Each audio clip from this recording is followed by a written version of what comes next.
the amount of money government performs on research is 0.15% of GDP. The OECD average is 0.2%. But there is a second figure, which is what's funded by government. And that is, of course, higher. It's 0.56%. But the OECD average is 0.62%. Right. And we are 18th in the 33 nations. Government has got to recognise there is no way we are a superpower with that sort of spend. And what Boris was saying was bollocks, I'm afraid. We are going to be a science superpower, I think was the term. And, that was great. We liked him saying it. But, what was happening? We were trundling along at the bottom.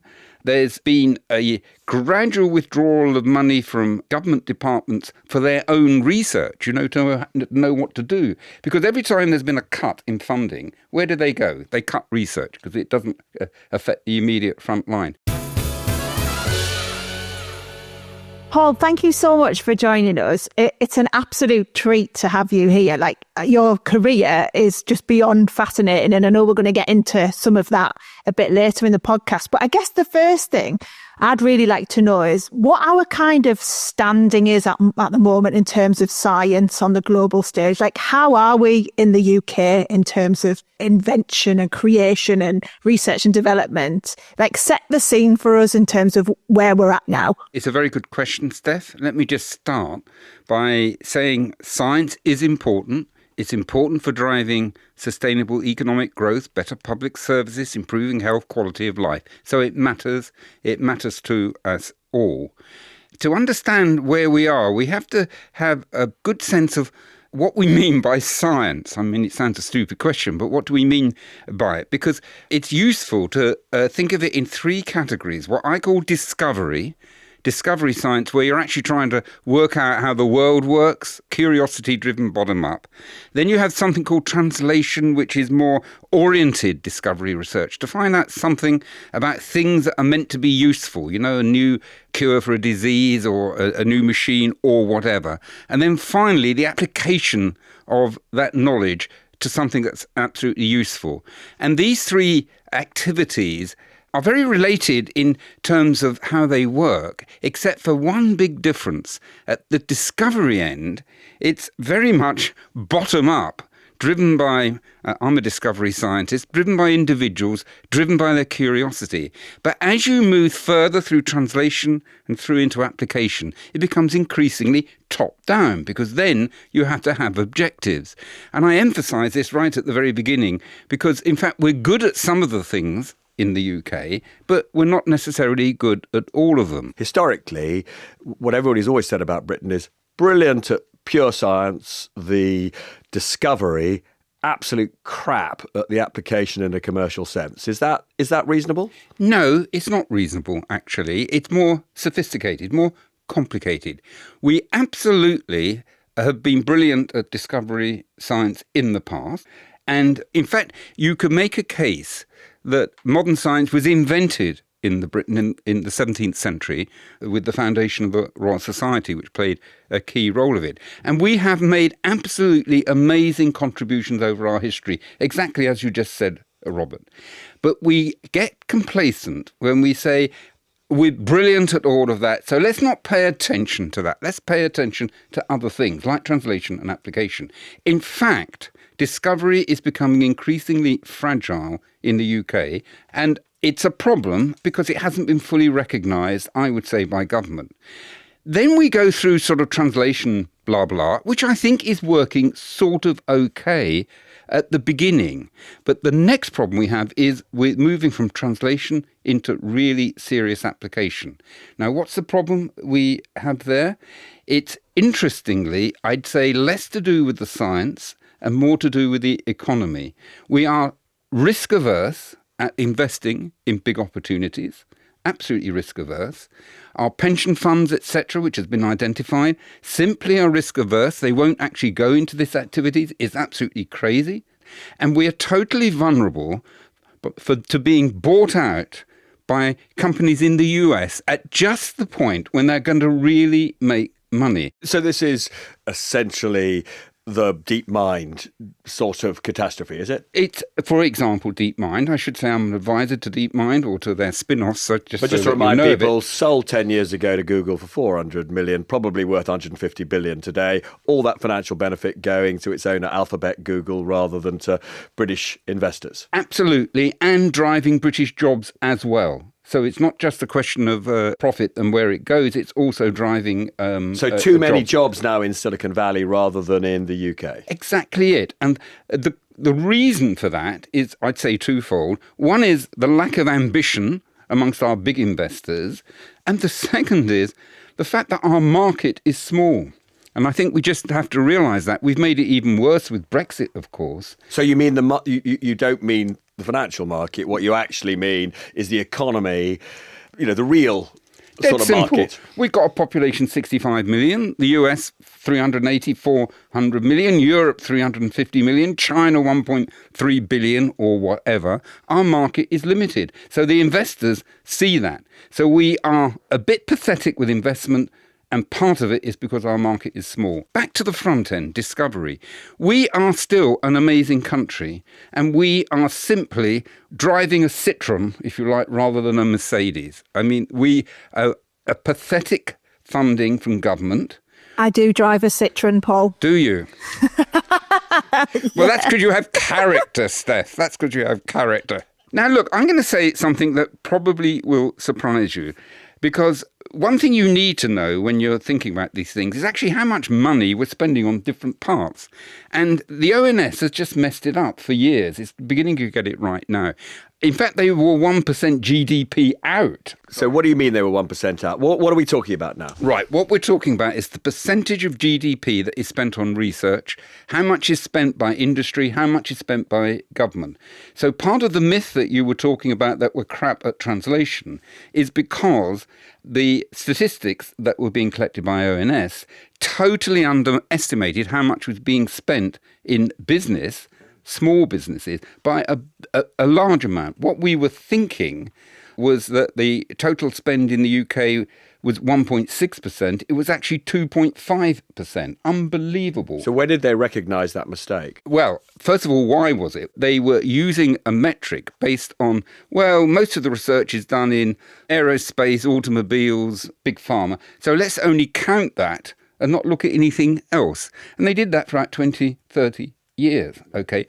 So everybody was saying industry isn't spending enough money.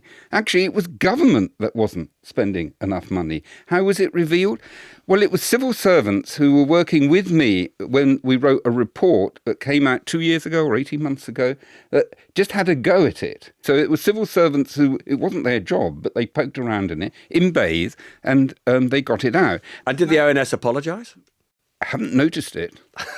But, I don't follow But again, we actually, funny enough, talked about this only the other day with Robert Choate, who's in charge of essentially keeping all our statistics in this country honest. And we were talking about how the employment statistics are terribly misleading at the moment. We've got a problem with data. Well, we have a problem with data. This is a little sideline just for a moment.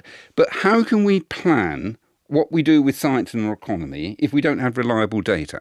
If we have data which says our spend is a big hole in commercial and it isn't, what do you do? Well, there was for years this obsession in the Treasury that you had to give very significant credits to businesses that were investing in R&D. It was the R&D tax credit. And what you're saying is, and they did give a lot of subsidy, but you're saying it was way more effective than the government realised. Well, the fact is, if you looked at the tax returns, it was obvious what the ONS was saying couldn't be right. I mean, because everybody was claiming this tax credit. Yes.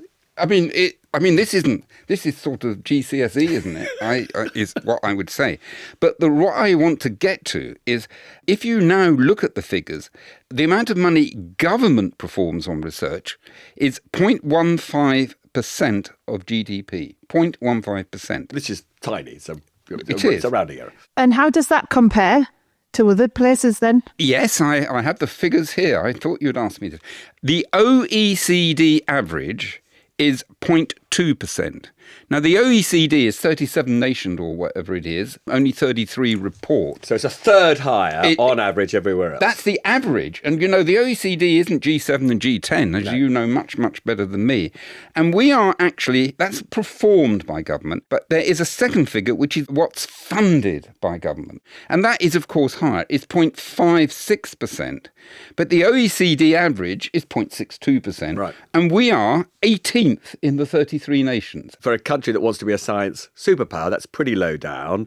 But tell us who's above us in that 18. I'd say if we look at US, Germany, Korea, I mean, these are obviously our superpowers. Yeah, and major competitors. And major competitors. It ranges between 0.65% to 1.12%, double. It is significantly higher.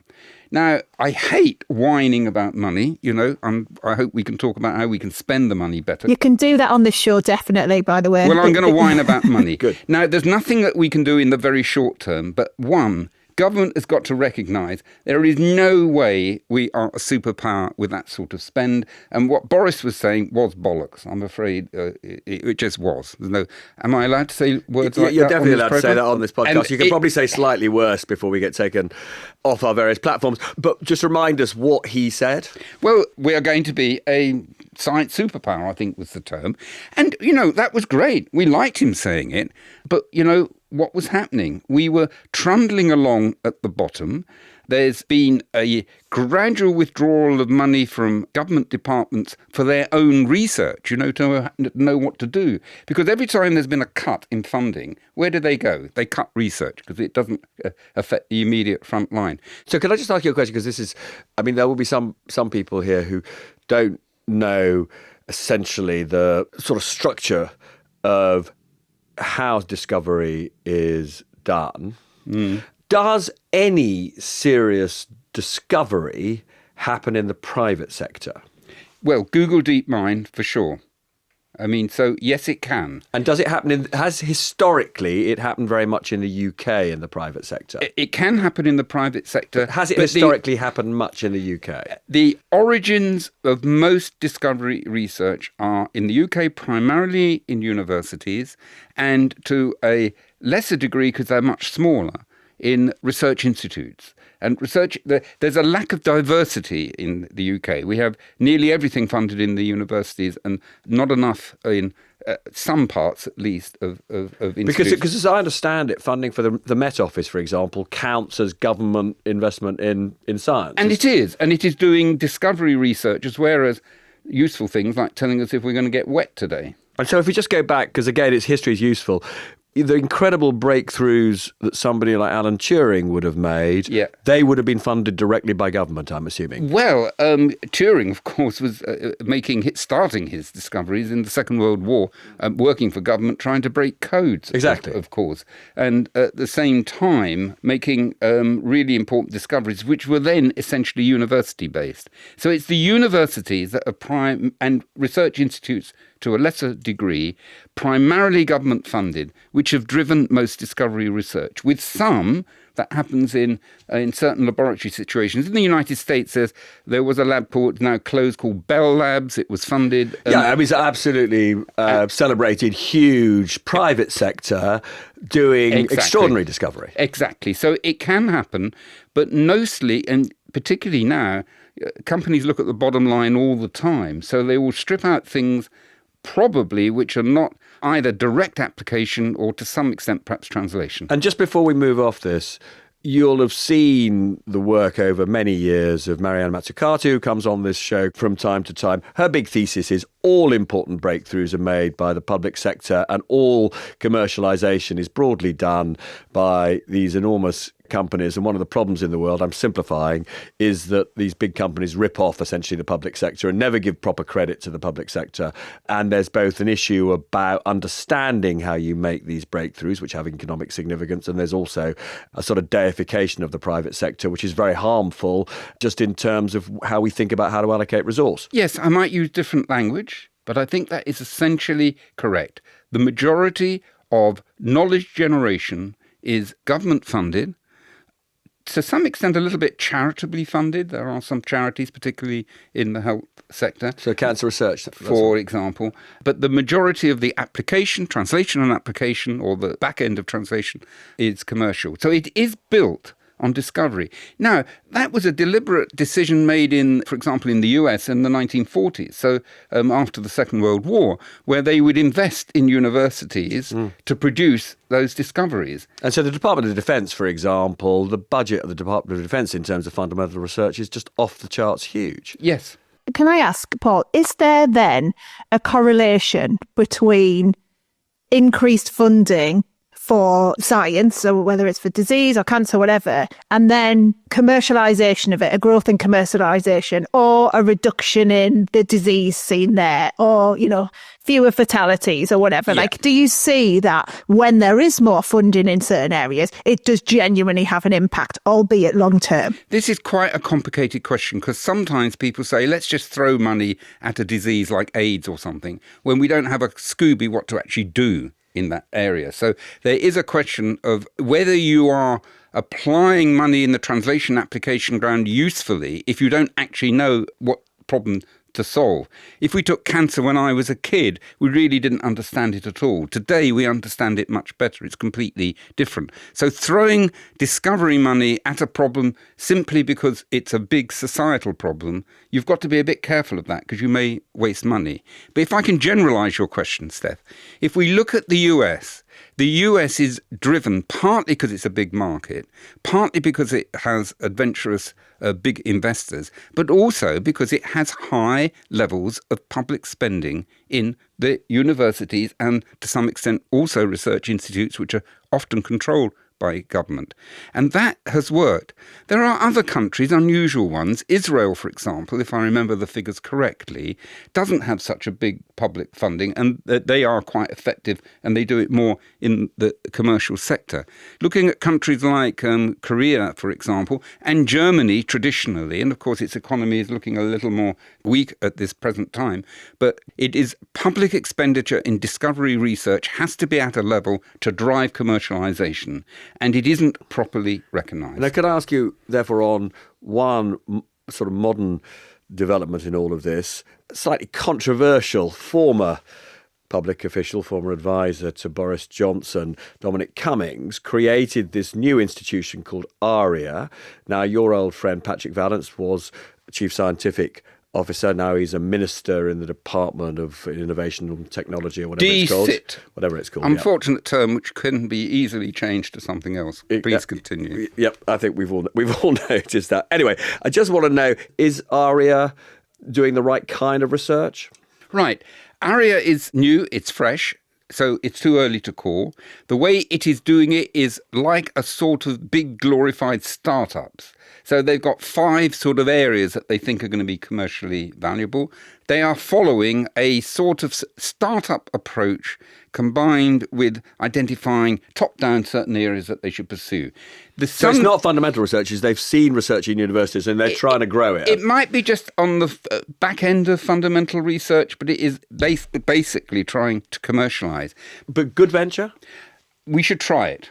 We should try it and see how it is. It's costing 800 million, and I think, which is no small amount of money.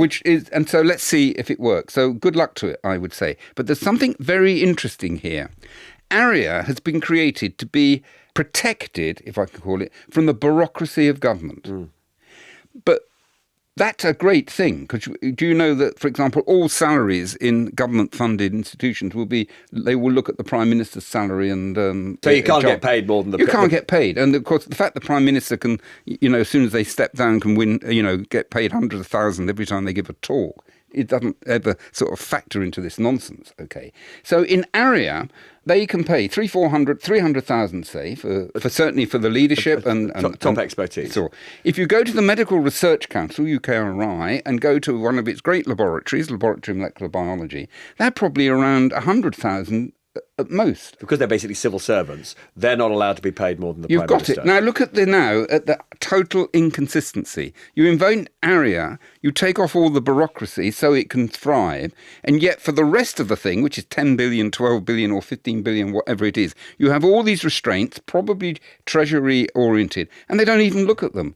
I run the Francis Crick Institute, and I didn't realise the importance. When it was set up, I'm only less than half funded by government, MRC, so UK, the bulk RI. of it is what, a charitable foundation? It's sort of 40% government, and then it's Cancer Research UK and the Wellcome Trust, okay? I'm very grateful for all the three sources of the funding they give me, but it means I escape the restrictions that, for example, laboratory molecular biology has, and it is a nonsense. And the government itself creates ARIA to say, oh, it's free of all these restrictions, and yet maintains the restrictions, probably Treasury imposed, in most of what they restore. Is this madness or is it madness? Again, just to flesh this out, the problem is they therefore lose really good people. They lose really good people. They can't attract people. And by the way, attracting people, we have the highest visa costs of any country in the world. You mean it's more expensive for you if you see some amazing, talented person from India, for example, and you're desperate to get them to work at the Crick Institute doing your amazing, work into genetics of various sorts. It's way harder to get that person the permission to work in the UK. It is. And not only that, it's very expensive. We plan to spend £750,000 a year just dealing with the bureaucracy of visas. £750,000? £750,000 for our institute. And that could go into really important research. Of course it could. And what are they doing? It is 10 times, if not more, than most other countries. More than America, for example? Yes, absolutely more than America. Wow. Another piece of madness, which is, it was driven by, trying to hit immigration and all these sorts of things. But the left hand doesn't know what the right hand is doing. We're a superpower on one hand, and we're stopping getting superpower scientists into the country. So in terms of what you want to see then, Paul, in order for this to change, this is about making it less bureaucratic, giving science institutions more independence to do what they need to do. And I guess it's collaboration as well. There was also a need for money, I think you said. It is money, but it is also how that money is delivered. Because we have not looked at this in the 50 years I've been doing this stuff. The fact is, we focus too much on what are called direct costs of a laboratory, okay? That is, paying the people who are doing the work in my lab. I still have a lab. We do not invest in administrative support. We do not invest in high-quality technical cores in the universities. We do not invest in laboratories so they're up to date and so on. And a consequence of this is our poor academics, particularly in the universities, are doing all their own typing and whatever, and they're supposed to be there to think about really difficult problems, and they're doing trivial administration because somehow the government universities or whoever it is thinks they can save money by cutting administration because everybody can do their own stuff. Now, at the Crick, I took money out of the labs and put it into what I call end-to-end funding, all the things I just said. We have a decent administration. We have the highest quality technical cores. We weren't using more money. In fact, we had less, but we invested it in a more sensible way. And so we're not delivering it properly. I blame the research performing organisations in part, universities and so on, because they don't think about this properly. I blame the government for simply not going back to basics and look at that. Sorry, I had to rant on that too. So my kind of beef with this in terms of science and how we look at it and how we create these new discoveries and everything else, as someone who is, from a science background, is that we silo science quite a lot. And I think you kind of touched on this right at the beginning when you were explaining how the statistics were wrong because we only looked at science in the very classic science terms. But, we're talking about universities, but there are other places where science can happen, aren't there? Like the FE colleges or, it's not that kind of just pure academic route into science. And I think there are so many people who are probably doing science stuff and not realising it, who might discover things. Like we all know the famous story of penicillin and how that was discovered accidentally from a mouldy petri dish. And there could be other places. And I hate the fact that we silo science as, you're either creative or you're scientific. No, you're not. You're creative if you're doing science too. And so we shouldn't just look at the universities for where we find our scientists. Actually, the first thing, penicillin was not discovered by Alexander Fleming. I just have to point it out. It was discovered... Is that a big myth? There were at least 3 papers in the 25 years before which were to do with penicillin. It was a particular publicity stunt in the Second World War, and Alexander Fleming didn't know of this other work, but there is a myth there. I just thought I ought to say it. So just to be clear, having dispelled the myth, who should we credit with the discovery? There were 3 papers, I think, the first about 1895. Fleming's work was good, but it just wasn't the only thing that was there. The reason I'm saying it is because what Steph says, science is often not just the single big hero. It is often comes from different places. There was a long paper, I think, published from the Institut Pasteur from somebody working in South America. 20 pages on stuff you get out of fungi. Another thing is the first use of penicillin was not with the policeman in Oxford. It was done, I think, in Leeds, treating infected eyes about 10 years before. The Northerners, yay! And the interesting thing is, I gave a programme, I forget who it was, Channel 4 or somewhere, and they asked about all of this. They edited it all out and just left with the standard story. Absolutely true. That's very disappointing. Very disappointing. Now, that was a distraction. 2 things I wanted to say to Steph. Yes, indeed, science is across the board. I have people in my lab, junior technicians, who came from a completely different route. They contribute to what we're doing. In fact, they help us greatly. It's part of this end-to-end funding. You can strip people like that out and you're less efficient, I mean, so it absolutely, stuff comes from various places. Also, it doesn't all come from Russell Group universities. There are real centres of excellence around the country, and we shouldn't just focus in those places which happen to have the biggest concentration. There's real brilliance can actually sometimes breathe more outside these big centres of excellence. I ran a university in the US, for example, which was very high quality, and that was just full of the big honchos. You go to the Midwest, which hasn't got a reputation for this, you'll find suddenly people who are breathing and doing something different. I wanted to get in a minute or two onto your extraordinary life story, but I just wanted to ask something relevant to an announcement that's happened in the few hours before we've been recording this, which is, we've seen this sort of barrage of initiatives by the new president of America. One of the things that they've announced is that a number of huge companies, OpenAI, great leader in artificial intelligence, SoftBank, enormous Japanese investment fund, Oracle, slightly older but still huge IT firm, they've announced a $500 billion program to create supercomputers, data centers for the next generation of AI. And when you see numbers like $500 billion, you just think the UK will inevitably, particularly in this economy, society changing technology, we're just going to be a vassal state. We just haven't got the money. We haven't got the money. You do need brains in addition to money. But America's got brains. Absolutely. I mean, American science has been brilliant for a long time. No, these are gigantic sums. Now, AI, there's several reasons it's taken off, if you're wanting me to comment on it. One is brilliant algorithm writing, by the way, and people like my friend Demis Hassabis at DeepMind.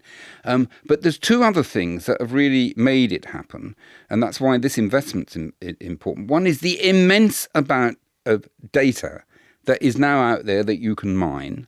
And the second thing is, of course, the immense increase in computing power, which allows you to actually mine it. Now, in my trade, where you're trying to discover how things work, the present ways of working in AI are not so effective. So do you not use AlphaFold? Of course I use AlphaFold. I mean, it's brilliant. But the sorts of work you do in a laboratory is to look intensely at something in a variety of different ways.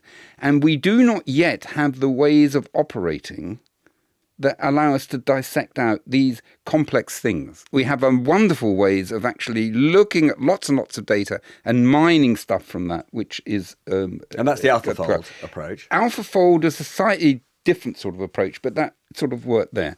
But we have a challenge in AI. This is all I wanted to say, that it isn't just all about money, which allows us to think more, to provide more creative explanations for what's happening, rather than just looking for associations and correlations. And just to be clear, the human mind in your area is still better than AI at making those creative links. Is that what you're saying? I'm saying that in part, but I'm actually want to say that it is working the human mind with support from AI is really where it's going to, I think, matter. Just pressing the button and relying only on AI, I think at this moment in time isn't going to. And what? Just sorry, in language that we can all understand, AlphaFold.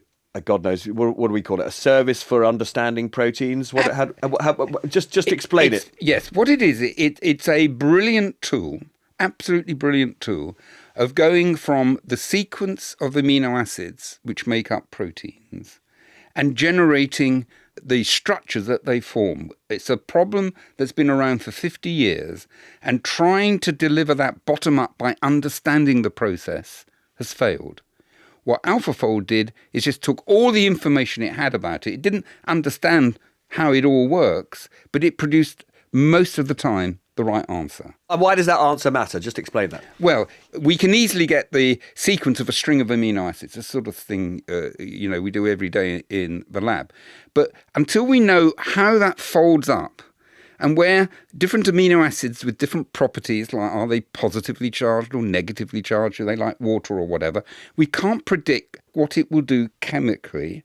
And if we can't predict what it will do chemically precisely, we can't then design, if you like, interventions that will influence it. It brilliantly speeds up, for example, a pharmaceutical It absolutely discovery. will do it. And that's really where it's going to make a brilliant contribution. But it still doesn't tell us quite how it works. It just does work. It just does work. Can I also ask you, Paul, while we've got you here, and before we talk about your brilliant life story, just one thing which everyone seems to be talking to me about at the moment are the fat jabs and the kind of economics around the fat jabs. So my friend who's a doctor was telling me that he's now doing, the majority of his appointments are people who want to see him as a GP to go on to these, Ozempic, Wegovy, Mounjaro, whatever it is. He's even had now from a business perspective, he's working with an airline who want him to kind of look at how this might impact weight of the average weight of the population and what that might mean for their fuel costs, which seems so far, feels like we're so far from that yet. But yeah, he's genuinely being paid by an airline to talk to them about this. What's your thoughts on it? Like, we have got a massive obesity problem in this country. It costs the NHS billions of pounds. Is the fat jab or the fat jabs that are out there the things that are going to solve this? Well, they certainly reduce weight, so that's clear. It costs quite a lot of money to do it, okay? And when you go off it, and at the moment they're saying, 2 years max, generally, like is often the case with diets, you just put the weight back on again. So we've got to face this with some realism that, as far as I understand it, the use of these drugs loses the weight, but isn't changing the behavior of the individual. And as a consequence of that, they put the weight back on. Now, that's not new. I mean, how many people, probably all of us here, have tried to lose weight and then you put it back on again. So I think when you have extreme obesity, and the extremes, then I think this is going to be actually very valuable. I think in terms of just generally, it's just going to be an enormous cost to actually do it. Of course, it could be reduced. I mean, as soon as India gets hold of it, they'll produce it or sell it at a much reduced cost. We have to be aware that long-term usage of drugs can have long-term consequences. And the longer you take them, the more that will be. So we've got to keep an eye on that as well. Yeah, and there have been various papers about that, haven't Yeah. they, in terms of the impact on other parts of your health. It's just fascinating that businesses are so obsessed with it at the moment and about what it might mean. So thank you for your thoughts on that, though. Well, I do think businesses sometimes get a bit too excited about some of these things and sort of go a bit over the top, though. Now, I did want to ask you one sort of Yeah. big final question, which is more about you than these enormously important issues we've been discussing. I mean, you are a Nobel Prize winning geneticist. You've got the highest honour I think the UK can confer, the Order of Merit. But one of the striking things about you is, in a very basic sense, you spent most of your adult life not having, you used the word Scooby earlier, but not having a Scooby about your own genetic structure. Yes, it's Or a bit, inheritance, shall we say. yes, it's a bit embarrassing, really, I have to say. But you're right. Well, I don't know why it's embarrassing. It's a very moving story. Just tell us about what you didn't know and then how you found out about essentially your ancestors. I come from a very normal family, working class family, brought up northwest London in Wembley. You know, we weren't rich at all. My dad was a factory worker. My mum was a cleaner in the local GP surgery and stuff. And I had two brothers and a sister. They all left school at 15. And so... And they were all way older than you, weren't they? They were quite a bit older than me. And I went to a grammar school. I had a hard time there because I, didn't have any books at home and stuff. And eventually, I wasn't any good at exams. Still aren't very good at exams. Could never remember anything, actually. So it was a bit of a problem. I love hearing that, by the way, for all those people out there stressed about exams, to hear that a Nobel Prize winning geneticist is not good at exams is really motivating. So thank you. No, I really wasn't very good at it. It's learning all that stuff. It just sort of goes in one ear out of the other. I was quite good at thinking about it, but not so good at sort of... So processing, not recalling. Yeah. And so now good at processing. and now we've got databases. So, I mean, I'm okay. I just look it up. Like Pig in everybody else shit. does. Yeah, precisely. I couldn't get to university. I had to work in the Guinness Brewery in Park Royal and stuff like that. But I ended up being quite good at research. I got a PhD. I travelled around the world and blah, blah, blah. And I did genetics. Just on that briefly, because it is a really interesting life story. Who got you to take a risk and get out of, the Guinness Brewery and then into sort of academia? Okay, well, I mean, getting out of Guinness Brewery was very interesting because I was rejected from all 6 universities that I applied to because I didn't have O-level French. I needed an O-level language to get in. I'm of an age when you needed to do that. And because I failed, listen to this, I failed O-level French, which is a bit like a GCSE, 6 times. And I was trying very hard. I'm just pathetic at it. I now have a Légion d'honneur, by the way. And what was your French speech like? Do you know, it was so absolutely bloody awful. I did it. But you did try. Awful. So when you collected this great honour from the French state, you did do it. I did do it in French. And it was appalling. Absolutely appalling. But I did at least try. But Birmingham let me in. Birmingham University, ever grateful. How did it happen? The professor of genetics, a crusty old man, actually, was looking in 1967 at the students they had rejected. Okay, the head of department was looking at the students they'd rejected. I can't imagine this happening today. Looked at me and thought, well, this guy had decent A-levels and he failed French O-levels 6 times.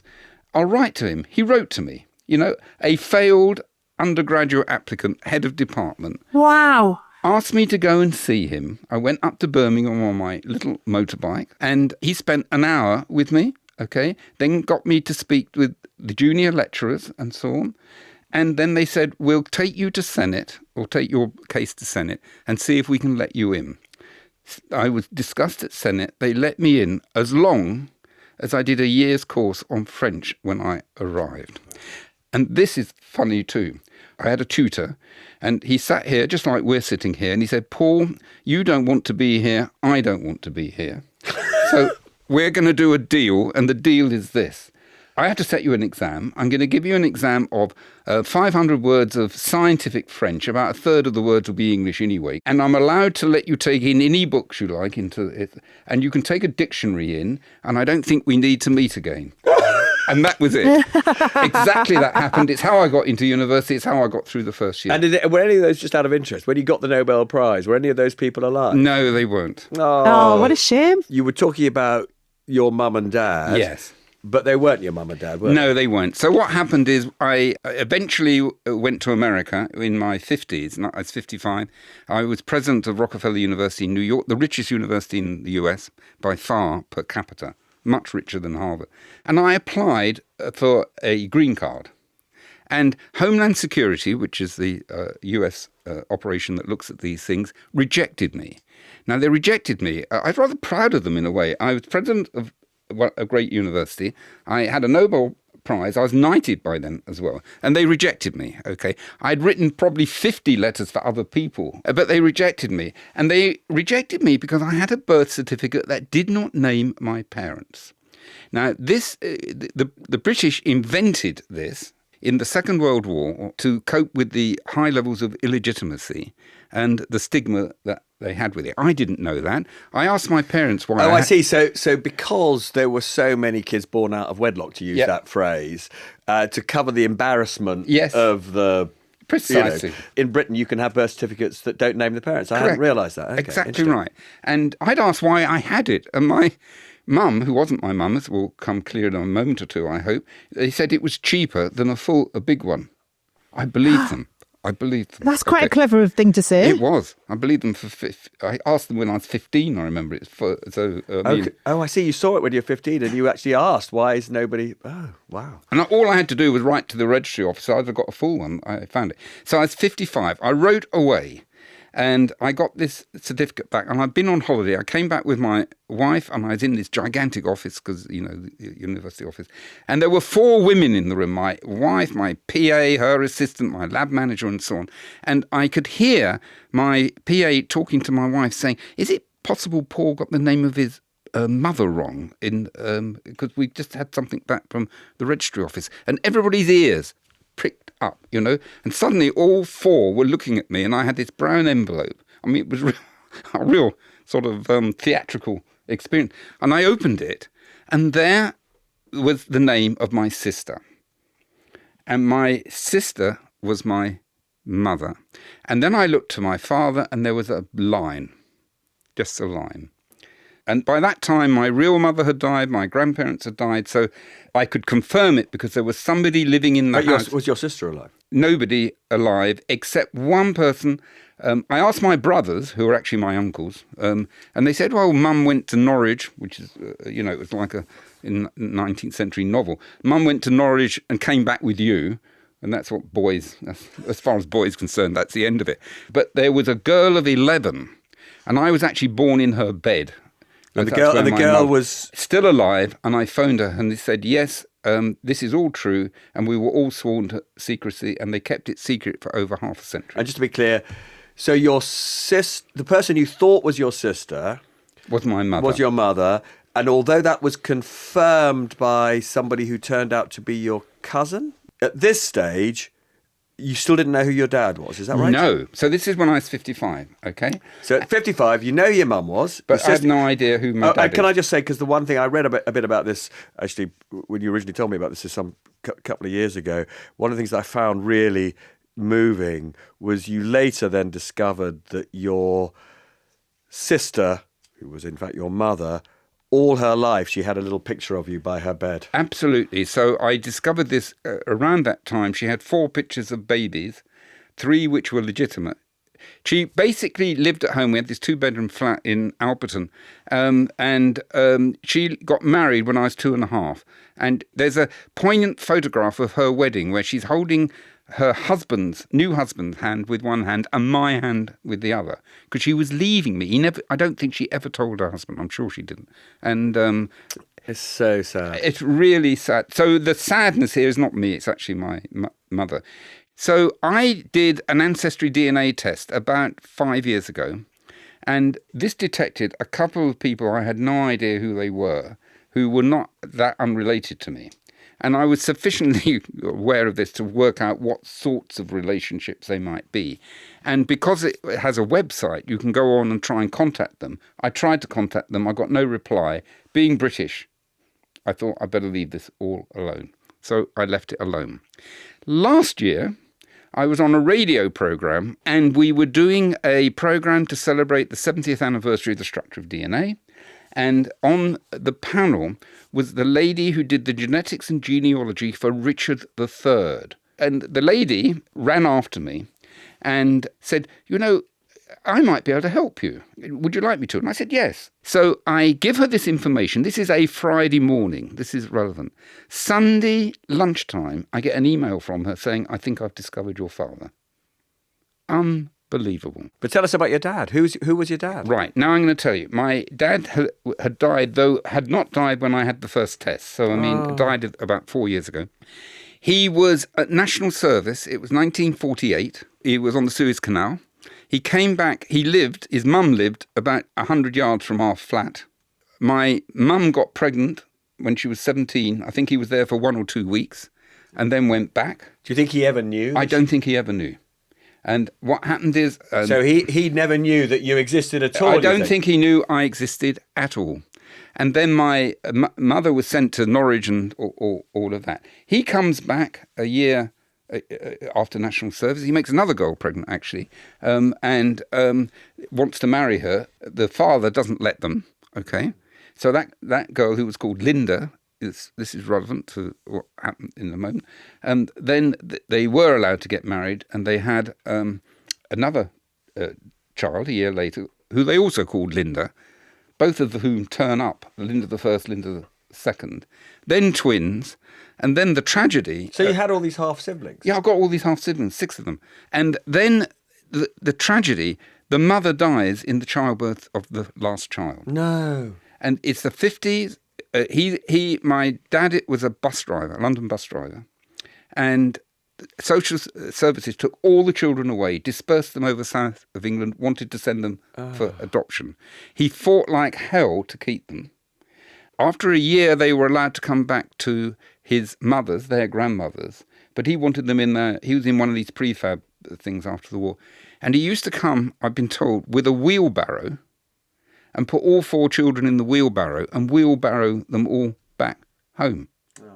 I mean, you can't make this stuff up. Unfortunately, we are annoyingly out of time. Of course.